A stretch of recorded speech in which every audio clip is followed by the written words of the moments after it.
Baiklah, ikhwan rahimahullah, kita lanjutkan kembali kitab Mada fi Ramadan, yang mana kita masuk ke dalam keutamaan yang ke-10. Bismillahirrahmanirrahim. Qala al-musannifu rahimahullah ta'ala, amin. Al-fadlul ashiru, keutamaan yang ke-10. Syahrul Ramadana syahrul ijabatid da'awati. Bulan suci Ramadan itu adalah bulan diijabahnya doa-doa. An Nabi Sa'id al-Khudri radhiyallahu anhu qala Rasulullah sallallahu alaihi wasallam, inna likulli muslimin fi kulli yawmin wa laylatin, ya'ni fi Ramadan, da'watun mustajabatun. Rawahul Bazzar fi musnadih. Diriwayatkan dari Sayyidina Abi Sa'id al-Khudri radhiyallahu anhu, beliau telah berkata, telah bersabda baginda Rasulullah sallallahu alaihi wasallam, sesungguhnya bagi setiap muslim pada setiap hari dan malam hari, maksudnya di bulan suci Ramadan, terdapat doa yang mustajabah. Hadis riwayat Imam Bazzar di dalam kitab musnadnya. Min hadzal hadis fawaidu, hadis ini mempunyai beberapa faedah. Al-faidatul ula, faedah yang pertama, hadzal hadisu, hadis ini, inna likulli muslimin fi kulli yaumin wa lailatin. Sesungguhnya setiap muslim pada setiap hari dan malam hari, maksudnya yurshidu ila anna da'wata shaimi Ramadan min muslimin wa muslimatin mustajabatun. Nah, kalimat ini mempunyai arti yang menunjukkan bahwa sesungguhnya doa bagi orang yang berpuasa di bulan suci Ramadan, baik itu muslim ataupun muslimah, itu doanya diijabah, doanya mustajabah. Wa hadzal fadlu mimma ataahu Allah ta'ala hadhihi al-ummata bihi, haitsu ja'ala du'a'ahum tiwala ayyami Ramadana wa layalihi mustajabun. Dan keutamaan ini Allah telah memberikan kekhususan kepada umat ini, sehingga Allah menjadikan sepanjang harinya di bulan suci Ramadan dan malam harinya di bulan suci Ramadan, segala doa-doanya diijabah oleh Allah Subhanahu wa ta'ala.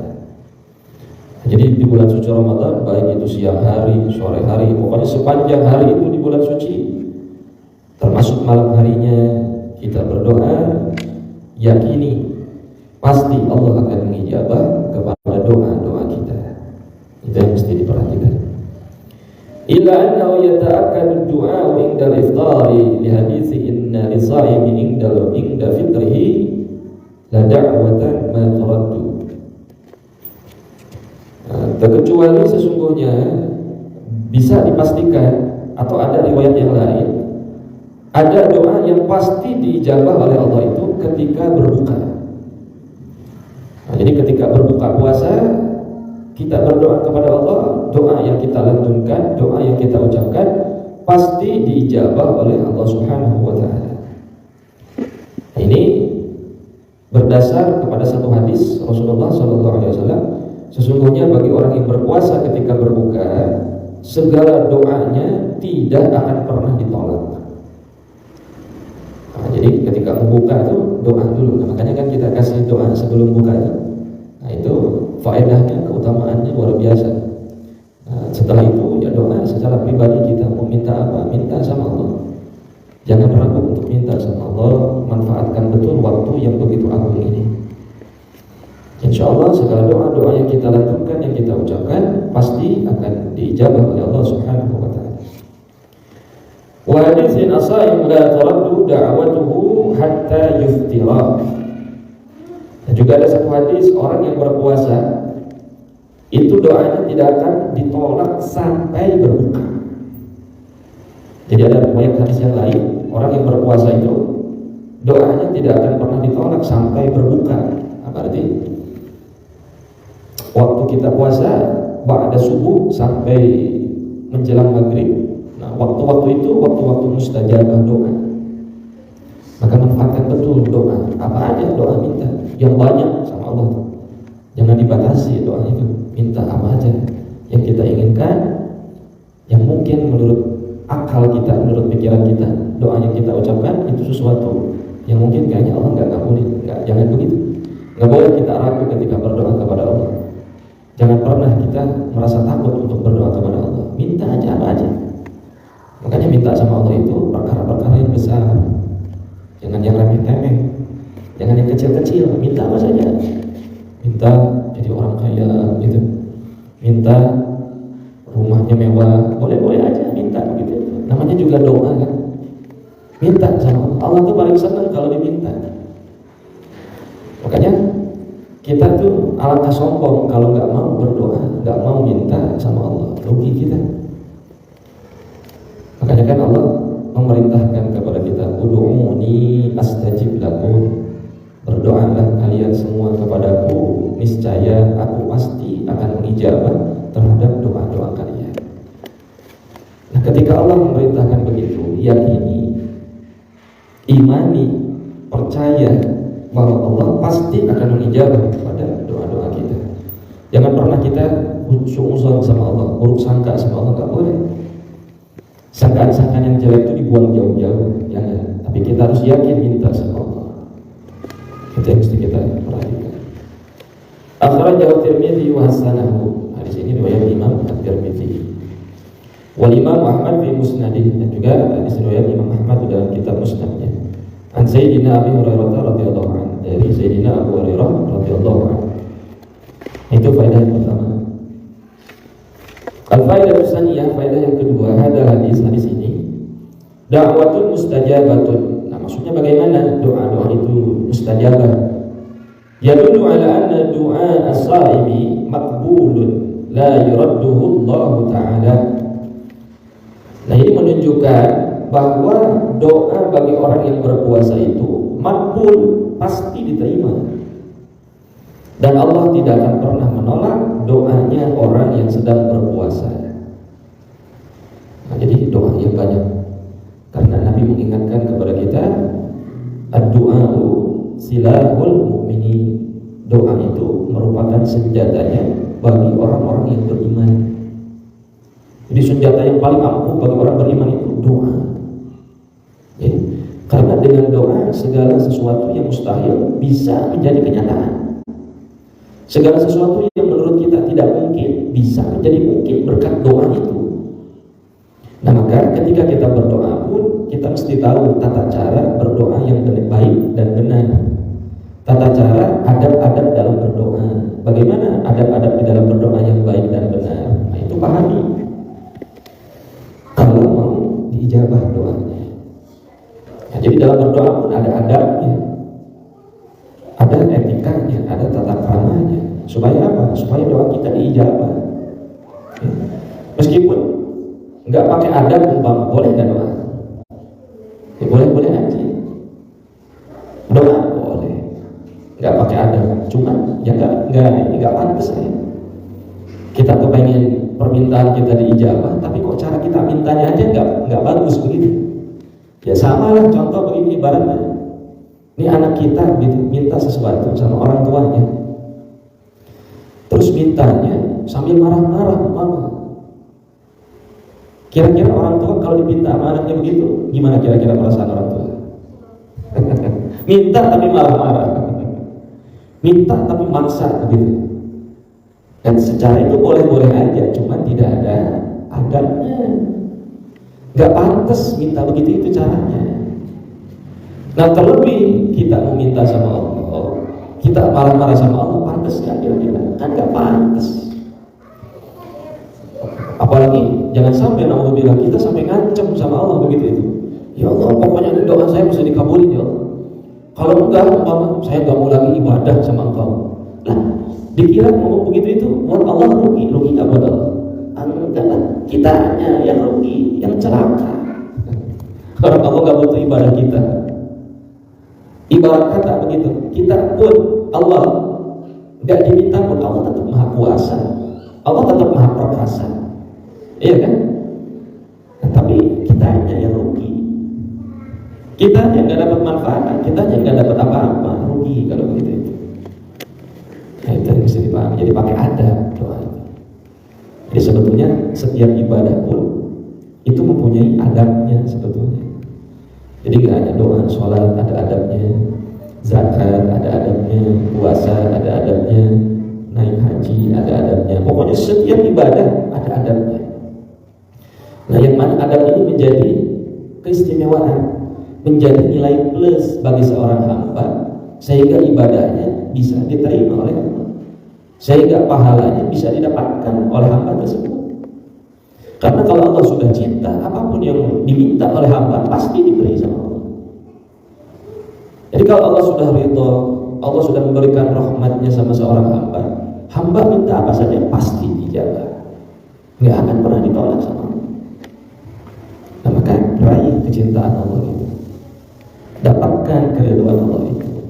Dengan apa? Salah satunya dengan kita banyak berdoa kepada Allah Subhanahu wa ta'ala. Kemudian wala yakhfa anna hadha innama huwa lisaimi alladhi aqama haqiqata sawmi wa atalihi ala wajhihi matlub. Dan tidak menjadi rahasia, sesungguhnya ini bagi orang yang berpuasa. Nah, jadi udah bukan rahasia lagi kalau doa di bulan Ramadan itu pasti diijabah, terutama ya bagi orang yang berpuasa. Nah, yang dimana orang yang berpuasa di sini pun adalah orang yang dia melakukan puasanya, mendirikan puasanya dengan dia mengetahui hakikatnya berpuasa. Nah, jadi kita puasa ya balik lagi, nggak sembarang kita puasa nahan lapar haus, nggak begitu doang.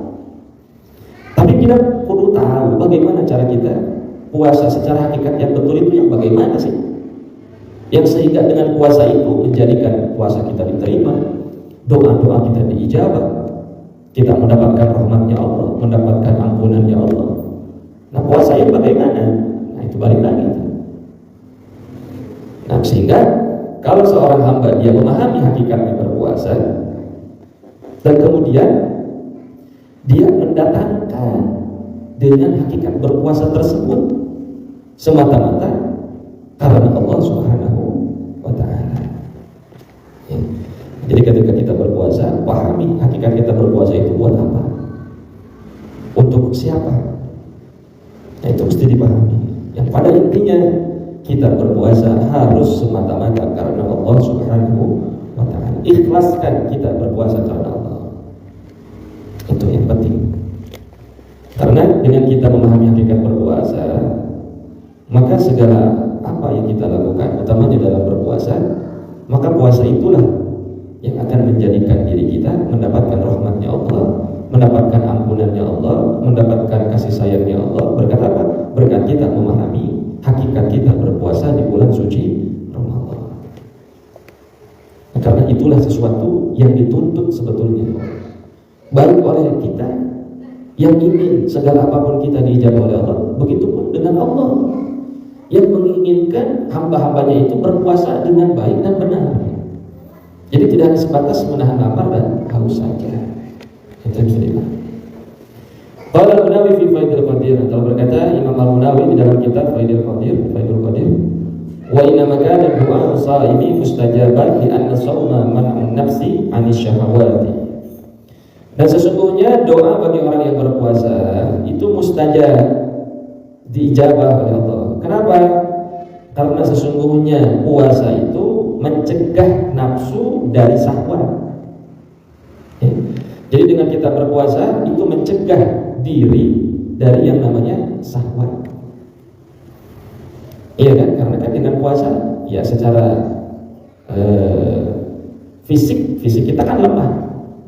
Karena kalau sudah lemah itu syahwat itu menurun, ibarat kata begitu, berkurang.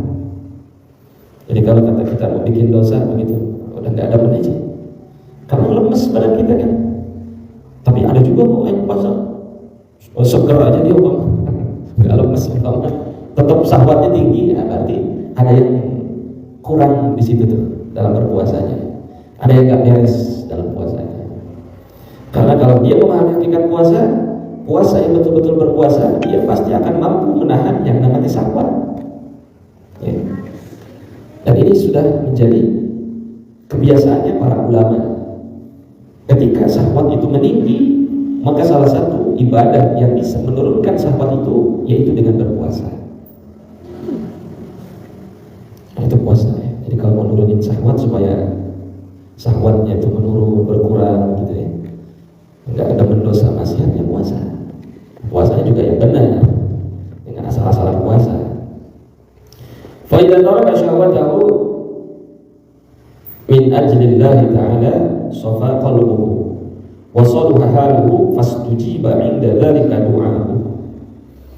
Maka jika meninggalkan syahwat, yang mana meninggalkan syahwat itu karena Allah, maka itu akan mensucikan hati. Nah, jadi kalau kita ninggalin syahwat karena Allah, hati kita bakal bersih, hati kita bakal suci. Karena kalau sudah urusan hati itu penting ya. Untuk menopang ibadah itu hati itu penting. Karena coba antum bayangin, kalau hati kita lagi kusut begitu, mau ibadahnya serasa hambar. Ibadahnya merasa kayak ada yang kurang begitu, karena hatinya lagi kacau, hatinya lagi kusut, nggak tenang dia punya hati, sehingga dia mau ibadahnya asal kurang gitu. Nah, tapi kalau dia yakin meninggalkan syahwatnya karena Allah, Allah pasti akan mensucikan, membersihkan hatinya. Dan juga Allah akan menjadikan baik keadaannya. Jadi keadaan seorang itu akan diperbaiki sama Allah. Yang tadinya dia punya sifat yang jelek, nah, berhubung dia itu mau meninggalkan syahwatnya karena Allah, Allah pasti perbaiki keadaan dirinya menjadi orang baik. Nah, maka juga Allah akan mengijabah, pasti diijabah dari yang demikian itu doa seorang hamba. Nah, jadi kalau sudah kita berpuasa, di samping kita menahan lapar haus, kemudian juga kita meninggalkan syahwat, meninggalkan sesuatu yang dilarang Allah, maka pasti jaminannya itu Allah ijabah doa-doanya. Qala ulama, telah berkata para ulama, al-istijabatu baina halataini. Ulama telah berkata, istijabah di sini maksudnya di antara dua keadaan. Jadi diijabahnya doa itu di antara dua keadaan maksudnya. Baina an tu'ajjala li sahibiha fid dunya. Nah, yang pertama, keadaan yang pertama itu antara Allah hendak menyegerakan doanya itu bagi si hambanya di dunia. Nah, jadi keadaan pertama, Allah akan menyegerakan doanya seorang hamba di dunia. Nah, jadi Allah kasih itu di dunia. Wa imma, keadaan yang kedua, wa imma an tu'akhkhara lahu fil akhirah. Dan adapun keadaan yang kedua, Allah akan mengakhirkan doa bagi si hamba itu di akhirat. Nah, jadi kalau tidak diijabah di dunia, nanti di akhirat. Yang mana nanti di akhiratnya itu berarti menjadi simpanan doanya itu, menjadi tabungan. Nah, cuma tetap kembali lagi, ketika Allah tidak memberikan doa ketika di dunia, nggak boleh muncul suuzon prasangka sama Allah, tetap nggak boleh. Ya. Tetap husnuzon prasangka yang baik perlu sama Allah. Nah, jadi dua kemungkinan itu tuh, nggak di dunia, ya di akhirat. Nah, cuma kan kalau kita kan pengennya yang ideal kan, ya di dunia ya di akhirat pengen juga. Idealnya memang begitu. Nah, tapi ulama jelasinnya begitu, kalau nggak di dunia ya di akhirat. Fa in kana matlubuhu alladhi sa'alahu muqaddaran ujjila lahu. Nah, maka jika permintaannya itu yang mana ini dia itu mintanya kira-kira ya sesuai kemampuan yang minta begitu. Nah, maka kalau permintaannya itu sekiranya memberikan sesuai kemampuannya si hamba itu, ujjila, Allah akan disegerakan tuh baginya. Nah, jadi kalau dia mampu nih sesuai permintaannya, dan permintaannya itu ya sesuai kemampuan dirinya, nah maka Allah akan menyegerakan doa itu.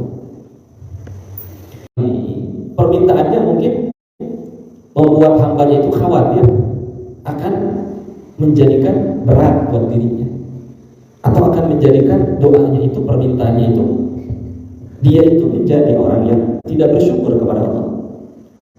Disiapkan bagi si hamba itu nanti di akhirat. Nah, jadi kalau sekiranya nggak mampu di dunia, nanti di akhirat Allah kasih. Nah, itu menjadi tabungan. Wa bi kulli khairun. Nah, dan di dalam tiap-tiap ini khair, semuanya baik. Baik di dunia, yang diijabahnya di dunia, yang dikabulinnya, ataupun yang diijabahnya di akhirat. Semuanya baik. Enggak ada yang jelek. Ya, itu yang mesti diyakini. Itu faedah yang kedua. Al-faedah tsalisah, faedah yang ketiga, lihat hadis qala Imam Nawawi fil Majmu' Syarh al-Muhadzab, yustahabbu lis-sha'imi an yad'u fi hadhi shawmihi bi muhimmatil akhirati wad dunya lahu wa liman yuhibbu wa lil muslimin. Faedah yang ketiga, hadis ini Imam Nawawi telah berkata di dalam kitab Majmu', syarahnya kitab Al-Muhadzab. Maka kata Imam Nawawi, disunahkan bagi orang yang berpuasa itu untuk berdoa di dalam keadaan puasanya. Nah, jadi disunahkan bagi orang yang berpuasa itu untuk berdoa di dalam keadaan berpuasanya dengan mementingkan urusan akhirat. Jadi urusan akhirat itu nomor satu. Nah, baru buat dunia dan urusan dunia. Nah, jadi kalau minta sama Allah, minta supaya urusan akhirat kita nanti diberikan keselamatan, diberikan kemudahan, diberikan kelancaran, enggak disiksa. Nah, minta tuh begitu itu. Itu kan bagian urusan akhirat kan, yang belum terjadi kepada diri kita. Minta supaya dimasukkan ke surganya Allah, minta supaya bisa bersama-sama dengan baginda Rasul di surga. Minta begitu itu, minta yang banyak. Begitupun dengan urusan dunia. Jadi setelah kita minta urusan akhirat, nah setelah itu minta urusan dunia. Nah itu sebetulnya ini bagian dari adab nih. Jadi kalau minta sama Allah, urusan akhirat dulu, baru urusan dunia. Dan begitu juga kepada orang yang dicintainya. Doain tuh orang-orang yang dicintai sama kita, doain. Terutama ibu bapak kita, doain. Keluarga kita, saudara-saudara kita, doain tuh. Walil muslimin, dan juga kaum muslimin, doain saudara-saudara kita. Baik itu saudara sekandung ataupun saudara seagama, doain. Nah, yang jarang yang ini kan, yang lil muslimin. Kita doa buat orang lain itu yang jarang. Nah, tapi upayakan kita minta doa sama Allah buat saudara-saudara kita. Doakan saudara-saudara kita. Terlebih kalau mampu, kalau bisa, orang yang menzalimi kepada kita, doain. Orang yang gak berbuat baik sama kita, doain. Atau orang yang tadinya bareng-bareng sama kita, kemudian dia hilang, pergi, begitu, doain supaya balik lagi, supaya Allah berikan hidayah lagi. Doain itu begitu. Nah, mudah-mudahan kita semua diberikan kekuatan oleh Allah untuk senantiasa berdoa kepada Allah Subhanahu wa taala, dan mudah-mudahan segala doa-doa kita dijawab oleh Allah Subhanahu wa taala, sehingga dengan doa tersebut akan menjadikan diri kita menjadi orang-orang yang bersyukur kepada Allah Subhanahu wa taala. Amin ya rabbal alamin. Itu saja, mudah-mudahan ada manfaat dan keberkahan.